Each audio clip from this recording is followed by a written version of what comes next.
What's up mga idol? Sa araw na ito mga idol ay magkakatay ako ng isang manok dahil birthday po ng aking asawa ngayon. So mahirap tayo ngayon, so ito lang po ang nakayanan natin. So ito, mag-import na lang tayo para may handa tayo kahit papaano. So ayan, linilisan ko yung kinatay naming manok.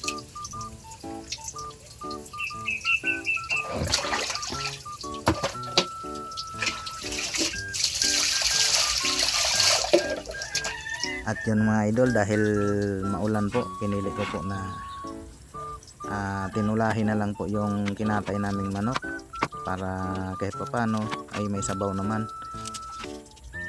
may mahigo po naman, may mainit na sabaw yung aming birthday girl.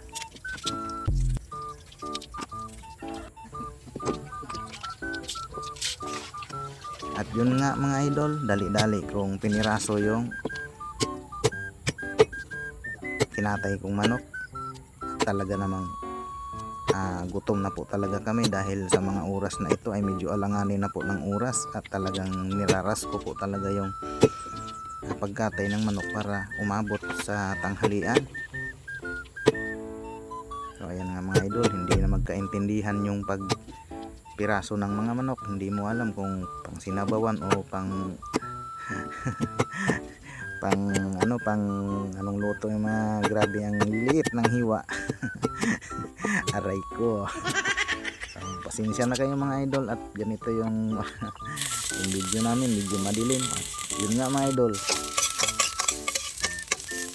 ginisa ko na yung ricado ng tinula at siyempre hindi mawala yung pabida-bina na tanglad. So yan, binabaw ko na yung karne para lumasa siya ng lumasa.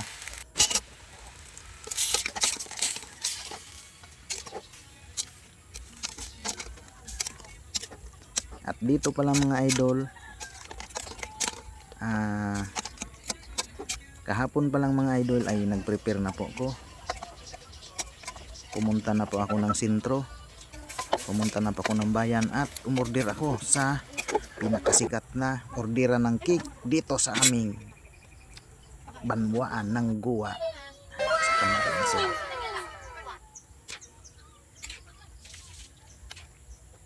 At magluluto muna ako ng bihon mga idol.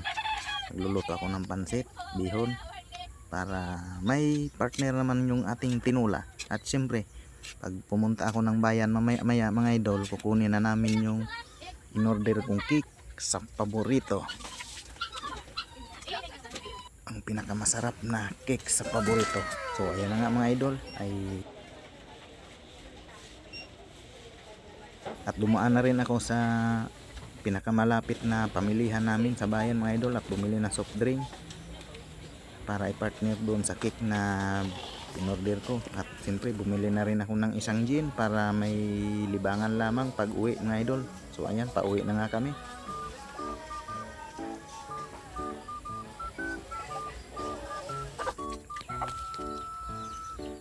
So, abangan nyo mga idol, ito nakarating na kami sa bahay namin at pauwi na kami ng anak ko at siya yung taga-hawak ng in-order naming cake para sa mama niya.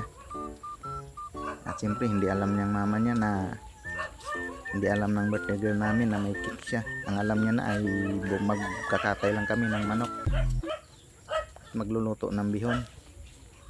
Kaya nga, andito na kami sa bahay at yan, hindi ko pa hinubad yung aking helmet kasi natatakot ako mahulugan ng nyog. Aray ko. Ito yung mga alaga naming na bantay, pabida-bidang bantay. Ayan nga, andito na kami sa bahay mga idol. Birthday be.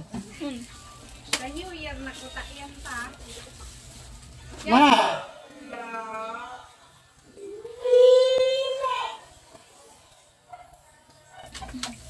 Happy birthday. Hoy, sa milk tea ko, pucha, tuhan. Happy birthday. Ay mo pag. Aden.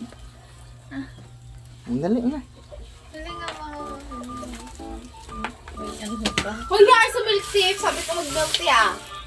May jindog. Ay, baba. Karawaan namin doon naman.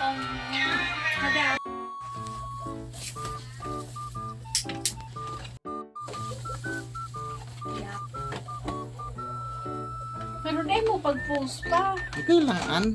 Sa YouTube man. Hindi man nakakailang sa YouTube. Tago ba nga YouTube ta? Ha, inaani pa ha. Tao kakaan. Di. Kailang edad mo naman? 45. 49? Ay! Hobin Over ka sa pa. 49. Hobin ka pa. Tapos, ha.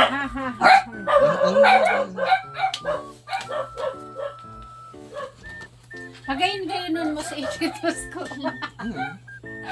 Lagi na na. Kaday ko man ang i-blows mag-wash lang. May electric fan. Gurano ni pa. Hindi. Hindi ka na maghapot. Baratohon sanaan. Kaya sanang kaya mo. Mag-wash muna ako. Ang wish na, dali na. Sana mag-successful si planong mama. Maging healthy ang mga aki. Kagabos kita. Happy birthday to you! Dali natin, dali natin. Dali natin. Hindi ka, ting. Picture. Sige na. Picture daw pa. Alat. Oh, diamond pig blow. Dali na. Ang candle. Nag-wish lang. Sige na. Dahil ko ini-blow. Ano mapasin? Ha? Happy birthday. Pero may comeback sa positive energy ko. Bebe. Ate.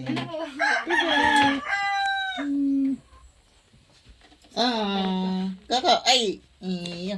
Saka ano ba, classmate mo ba? Madaig din na. Blon, dagdamang ka be kay mama be. Ano sa ano kay Snow White? Be. May maano. Dumang kay mama. Dumang kay mama. Dumang sa gilid ni mama ta. Dali na Snow White na sa candle. Dali natin. Dali na. Langan man na ba? Dali natin bay tama hali na as mama. Ay, oh! Maano? Mabalik baga as mamas ko yan. Ngunyan para Managdi. buo. Dali na. Wish na. Blow na dali na. Ay, dahil ko ang i-blow.